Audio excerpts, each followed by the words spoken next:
കൊല്ലം കൊട്ടാരക്കര ഓയൂരിൽ അക്രമി സംഘം കമ്മൽ കവർന്നെന്ന പെൺകുട്ടിയുടെ പരാതി വ്യാജം. വീട്ടിൽ നിന്ന് പരിഗണനയും സ്നേഹവും കിട്ടാത്തതിലുള്ള മനോവിഷമത്തെ തുടർന്നാണ് വ്യാജ പരാതി നൽകിയതെന്ന നിഗമനത്തിലാണ് പോലീസ്. കണ്ണൻ നായരുണ്ട് കൂടുതൽ വിവരങ്ങളുമായി. കണ്ണൻ, ഇത് ഈ വ്യാജ പരാതി എന്നതിനപ്പുറത്തേക്ക് വീട്ടിൽ നിന്ന് പരിഗണനയും സ്നേഹവും കിട്ടാത്തതിൽ ഇങ്ങനെ ഒരു പരാതി ഉണ്ടാക്കുന്നു എന്നുള്ളത് വളരെ ഗൗരവത്തോടു കൂടി തന്നെ കാണേണ്ടതാണ്. ഈ പെൺകുട്ടിക്ക് എന്ത് പ്രായം വരും? ഈ പെൺകുട്ടിയെ വിശദമായി ചോദ്യം ചെയ്തതിൽ നിന്നാണോ പോലീസ് ഇങ്ങനെയൊരു നിഗമനത്തിലേക്ക് എത്തിയത്? അജിത 14 വയസ്സ് മാത്രം പ്രായമുള്ള ഒരു കുട്ടിയാണ് ഇത്തരത്തിലുള്ള ഒരു കാര്യം ചെയ്തത്. അതിൽ ആ കുട്ടി പോലീസിന് തുടക്കത്തിൽ തന്നെ ഒരു സംശയമുണ്ടായിരുന്നു.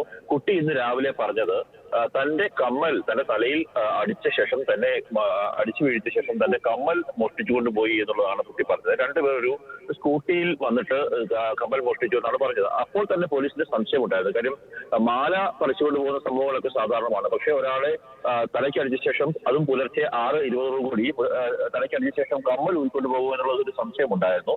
പിന്നീട് പോലീസ് ഈ കുട്ടിയെ ആശുപത്രിയിൽ പ്രവേശിപ്പിച്ചു. ആ കുട്ടിയുടെ തലയ്ക്കോ മറ്റ് ശരീര ഭാഗങ്ങളിലോ പരിക്കുണ്ടായിരുന്നില്ല. അതോടുകൂടി സംശയം കൂടുതൽ ബലപ്പെട്ടു. പിന്നീട് ആ കുട്ടിയുടെ അടുക്കൽ കാര്യങ്ങൾ ചോദിച്ചു. അപ്പോഴാണ് ആ കുട്ടിയുടെ മൊഴിയിൽ വൈരുദ്ധ്യം ഉണ്ടായത്. ആദ്യം പറഞ്ഞത് ഒരു സുഹൃത്തിന് കമ്മൽ കൈമാറി, പിന്നീട് പറഞ്ഞു ഈ ഒരു കമ്മൽ മറ്റു ഒരു സ്ഥലത്തേക്ക് എടുത്തെറിഞ്ഞു എന്ന് പറഞ്ഞു. അവിടെയൊക്കെ തന്നെ പോലീസ് പരിശോധിച്ചു.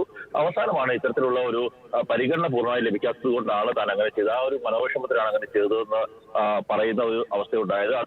ആ മൊഴി പോലീസിന് ലഭിച്ചിട്ടുള്ളത്. എന്തായാലും വിശദമായിട്ടുള്ള ഒരു അന്വേഷണം ഈ സംഭവത്തിൽ നടത്തുന്നുണ്ട്. പലപ്പോഴും ഈ സോഷ്യൽ മീഡിയയിലേക്ക് തന്നെ ഒരു അതിപ്രസരമാകാം ഇങ്ങനത്തെ കാര്യങ്ങളിലേക്കൊക്കെ തന്നെ കുട്ടികൾ പോകാൻ ഇടയാക്കുന്നതെന്നാണ് പോലീസ് വിലയിരുത്തുന്നത്. സംഭവത്തിൽ കൊട്ടാരക്കര പോലീസ് കൃത്യമായി, കൊട്ടാരക്കര ഡിവൈഎസ്പിയുടെ നേതൃത്വത്തിൽ പൂയപ്പള്ളി പോലീസ് കൃത്യമായിട്ടുള്ള അന്വേഷണം നടത്തുകയാണ്.